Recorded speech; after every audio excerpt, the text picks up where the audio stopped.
वास्तव में ये ब्राह्मण धर्म यानी इन चूनमंगों का धर्म यानी वैदिक धर्म यानी सनातन धर्म। अभी क्या क्या नाम है इस धर्म के। ये सारा का सारा चोरी पर ही टिका हुआ है। सांची के शिल्प से इन बदमाश ब्राह्मण चूनमंगों की चोरी पकड़ी गई। नहीं समझे? आजा बताता हूँ। इन चूनमंगों के पास पुरातात्विक प्रमाण तो है ही नहीं, और बौद्धों के पास ढेर सारे पुरातात्विक और साहित्यिक और ऐतिहासिक प्रमाण उपलब्ध है। इनके काल्पनिक हनुमान या मारुति की उत्पत्ति का सबूत मिल गया। बौद्धों ने प्राचीन काल में ही लिखित साहित्य लिख लिख कर रखे थे। साथ ही शिल्पकला के माध्यम से भी बौद्ध तत्व ज्ञान को विरासत के तौर पर हमें दिया था। हाँ, हालांकि जिसे हम भूल चुके हैं और इन चूनमंगों के काल्पनिक इतिहास को सच मान रहे हैं। लेकिन सवाल यह है कि हनुमान या मारुति पैदा कैसे हुए। हाँ, मैंने हनुमान की उत्पत्ति यानी हनुमान के जन्म पर एक वीडियो बनाई है जिसमें उनके काफी सारे पापाजी बताए गए हैं। मतलब इनके हिंदू ग्रंथों में अलग अलग तरह से अलग अलग पिताओं के द्वारा हनुमान का जन्म हुआ है। मैं लिंक डिस्क्रिप्शन में दे रहा हूँ, आप इस वीडियो को जरूर देखिएगा। तो बौद्धों के प्राचीन शिल्पों से ब्राह्मणों ने एक एक काल्पनिक देवी देवता को पैदा किया, मतलब कॉपी और पेस्ट किया। उनमें से एक हनुमान या मारुति भी है। सांची के शिल्प के चक्र के साथ एक बुद्ध को अरहत के रूप में दिखाया गया है, जो हवा में उड़ रहा है, जिसके हाथ में एक खड़ग है जो वज्र का प्रतीक है, जो चक्रवर्ती राजा है। बिल्कुल उसी प्रतिमा की नकल करके इन ब्राह्मण चूनमंगों ने हनुमान का वर्णन किया है। खड़ग की जगह गदा रखा है और हाथ में जो त्रिरत्न का प्रतीक है उसे पहाड़ बना दिया। चोरी का पता ना चले इसलिए काल्पनिक हनुमान को पूंछ भी लगा दी। पूरब के समंदर से पश्चिम के समंदर तक जाना सूरज का हर दिन का प्रवास है और चारों दिशाओं का प्रतीक है।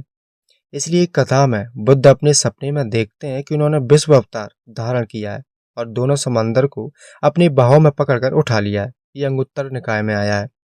इसलिए चक्रवर्ती या राजा का अभिषेक करते वक्त चारों समुद्र का जल अपने सिर पर डालते हैं और इससे इसका संपूर्ण धरती पर साम्राज्य स्थापित हुआ है, ऐसा समझा जाता है।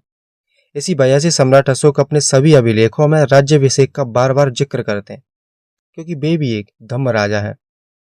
बुद्ध ने ज्ञान प्राप्ति के बाद चारों दिशाओं के समुद्र के पानी में नहा लिया था और उसके बाद भी बोधि वृक्ष की तरफ एक टक देखते बैठे थे।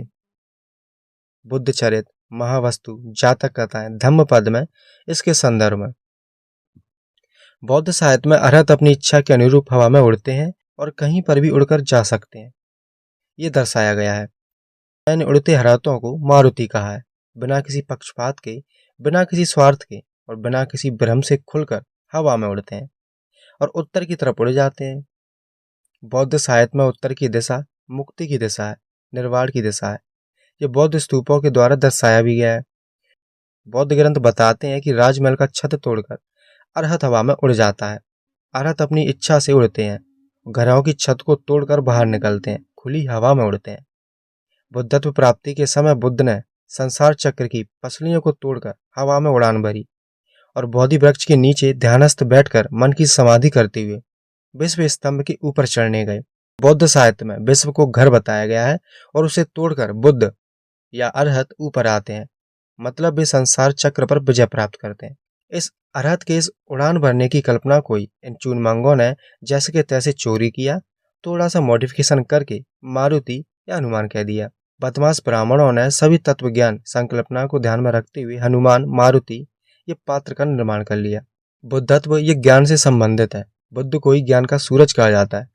ब्राह्मणों ने ज्ञान के सूरज को निगलने वाले हनुमान की कल्पना करके बहुजनों को ज्ञान से वंचित रखा।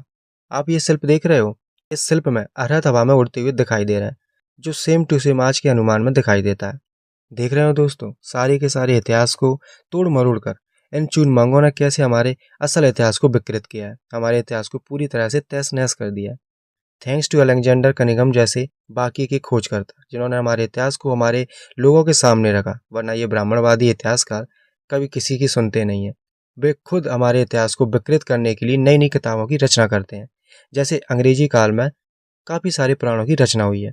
आपका क्या कहना है इस बारे में, हमें कमेंट में ज़रूर बताएं।